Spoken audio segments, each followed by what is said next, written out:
Greetings, Virgo and Virgo rising. This is your Western forecast for 2025. This year, every single planet is changing signs. This is why I called it a paradigm shift, especially because the outer planets, Pluto, Neptune, Uranus, don't change signs very often. And then to have them all collectively changing signs in the same year is very rare.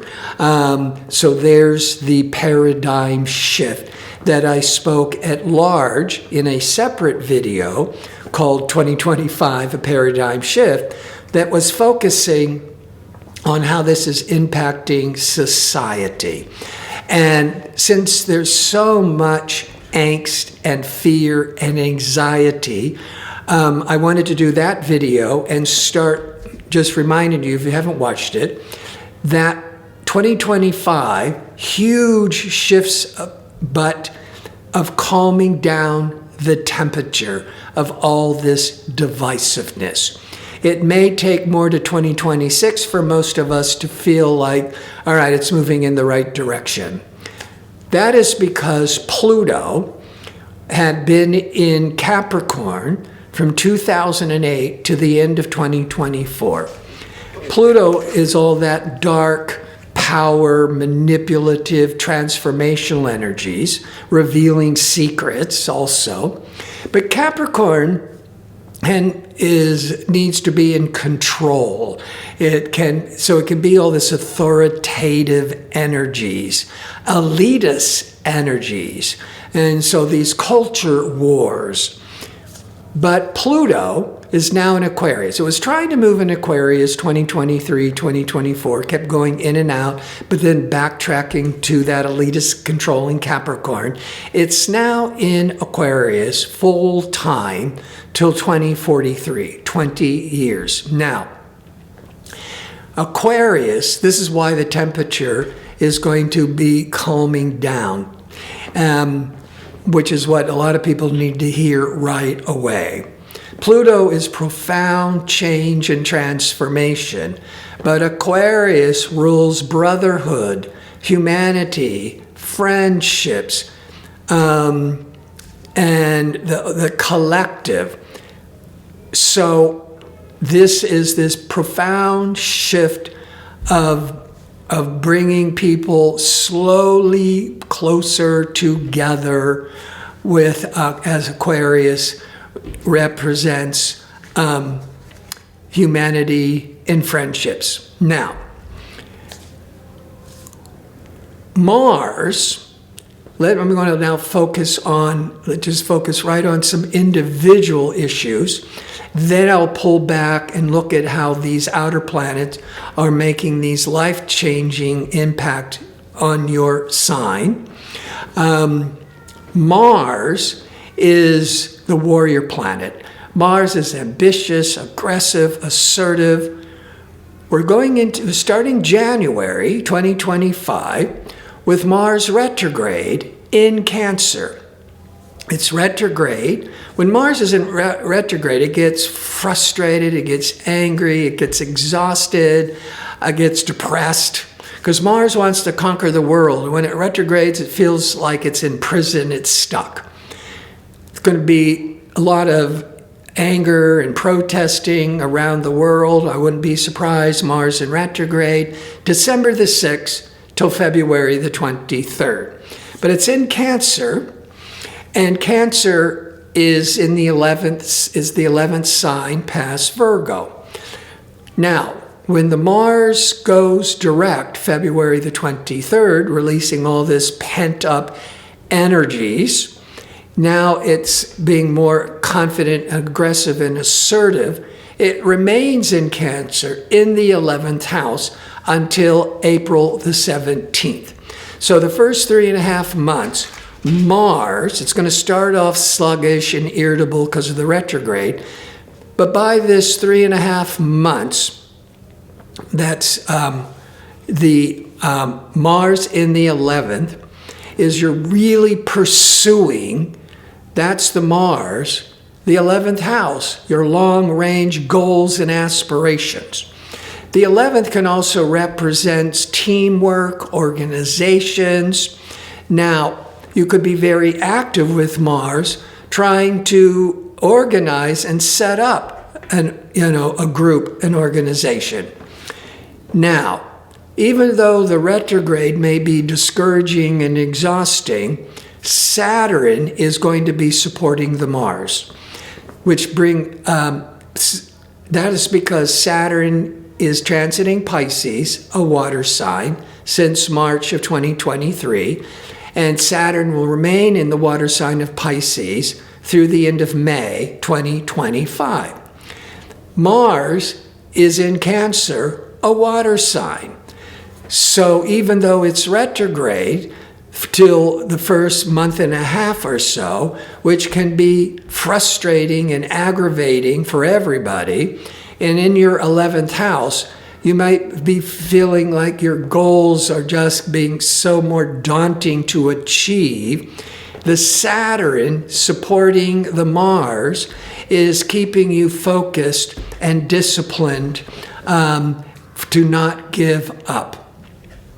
And so it continues, the Saturn, disciplining and focusing all that assertive Mars energy in your 11th house on one hand to really achieve your goals, but the 11th house can represent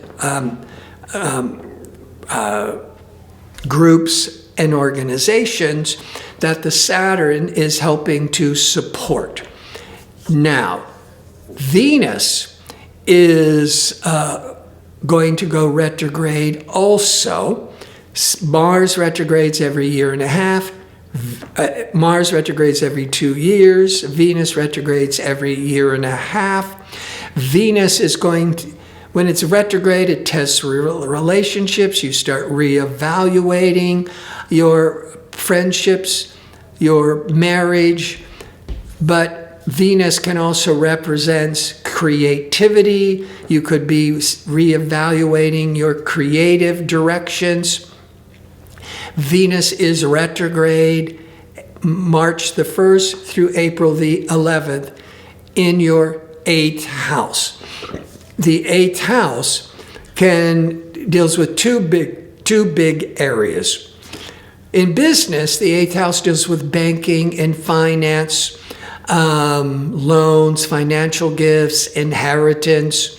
That Venus, there could be these financial setbacks, delays, and frustrations with partners, because the 8th house deals with shared resources, your partner's monies, whether it is a personal relationship or a professional relationships, and those financial issues between the two of you could be very much tested. Now, before I zoom out and look at Neptune and Saturn and Uranus and how it's impacting your individual life, and we still got to discuss in more detail Pluto. If you enjoy these videos and would like to see more of them, click like and subscribe. And don't forget to click on the notification bell so you can receive the latest postings. All right, let's zoom out. Neptune is entering Aries April the 1st. First time in nearly 166 years. By itself, Neptune can be inspiring, empathetic, spiritual. But whenever it's negatively impacted, it can feel lost, betrayed, disappointed. Because Neptune is all this nebulous, but can be inspiring energies.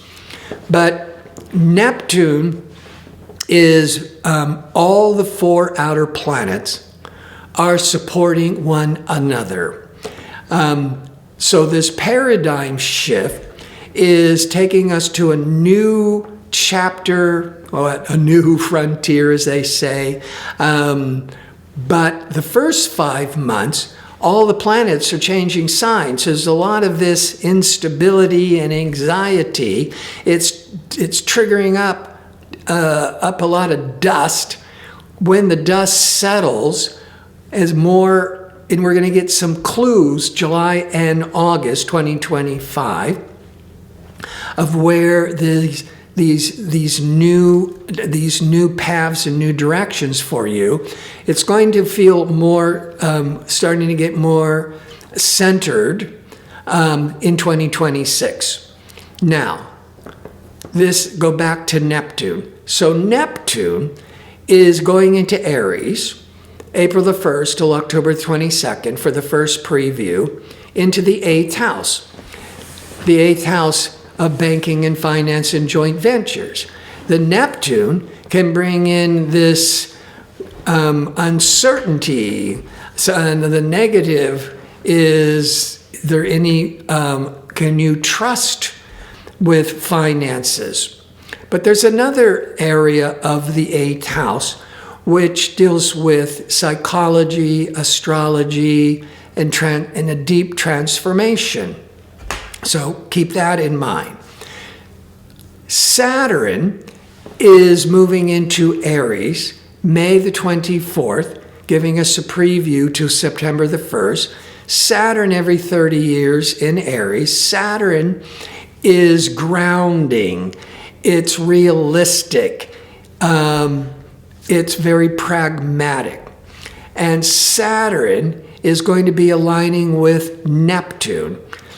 If the Saturn-Neptune conjunction was not supported so positively with Uranus and Pluto, these powerful outer planets, then you'd have to be careful of the dark side of Saturn-Neptune, which is Neptune is fantasy and Saturn is with reality. It's a lot of like escaping reality, being really depressed, discouraged. But the positive, which for most of you is certainly being supported because transformational Pluto's in Aquarius, of air sign, positive to the Saturn, Neptune, and fire of Aries, and liberating progressive Uranus in July goes into Gemini, an air sign. So Uranus and Pluto will be in harmony with each other, which is a rare event. And it brings tremendous new awareness and insights. It really elevates consciousness. And so this powerful positive energy is supporting the Saturn-Neptune conjunction. Now, it's not really conjunct. It's within a degree, the end of May going into June. Then these two planets are like moving separate from each other. But the Neptune moves back and Saturn moves back into Aries in February. And then they're going to be exactly aligned February the 20th, 2026. And that's once every 36 years, we have a Saturn-Neptune conjunction and setting the stage for those next 36 years in your 8th house. But instead of the more possible worrisome, negative, depressing side of Neptune-Saturn, you get the more positive side because of the support from Uranus and Pluto. And so Neptune is the dream, the vision, and Saturn makes it real. Saturn can help manifest your dream, your vision from the 8th house. So the two general areas is joint ventures, investments, and starting this, well, let me also jump ahead to Uranus. Once every 84 years is moving into Gemini, July the 7th, giving us a preview to November the 7th. I'm bringing it up now because Uranus is progressive, it's innovative, it deals with technology. And in Gemini, it's moving into the 10th house of career matters for nearly 7 years for Virgo and Virgo rising. Once every 84 years. So Uranus in your 10th house of careers is bringing all this exciting, innovative, breakthrough energies with career matters. Then the Saturn-Neptune conjunction, favorably supported, which is helping to manifest the dream and the vision, with the 8th house dealing with finances. You could be setting up a major, successful business partnership. And it could be happening at the same time, because the 8th house, outside of the mundanes of banking and finance and partnerships, is spirituality, transformation, psychology, and astrology.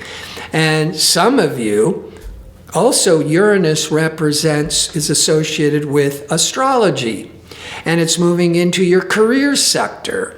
And the Saturn-Neptune is being able to manifest your vision and your dream in the 8th house of psychology and astrology. So a lot of Virgo and Virgo rising people who are interested in astrology may start being more motivated to become, to have it a sideline business or to become a full-time astrologer. Now, that could also play into being a therapist, into psychology. But that Uranus rules astrology. It's very futuristic and very unconventional, which is why it's associated with astrology as it moves into your career sector. Jupiter is the planet of expansiveness and opportunity and growth. Jupiter changes signs every year. Jupiter was in Gemini in your 10th house of careers from the end of May 2024 until June the 9th, 2025. So this first 5 months and a week or so, expansive lucky Jupiter is still in your career sector. June the 9th, it goes into Cancer, into your 11th house for 1 year till June the 30th, 2026. The 11th house deals with your long-range goals and aspirations. With Jupiter, you're feeling so much optimistic and hopeful about your future. The 11th house represents groups and organizations. It could be that Jupiter is always seeking knowledge. Jupiter can be a very philosophical and spiritual energies in the 11th house of groups. And the Saturn, Neptune in the 8th could be bringing in all this healing spiritual energies. So some of you could do both, or some of, from finance to all that spiritual healing, or you might be doing both at the same time. I want to thank you for watching. If you like information on how to book an astrology reading or to check out my 2-question offer, visit my website at gardino.go. That's .co. Until next year, be safe and well.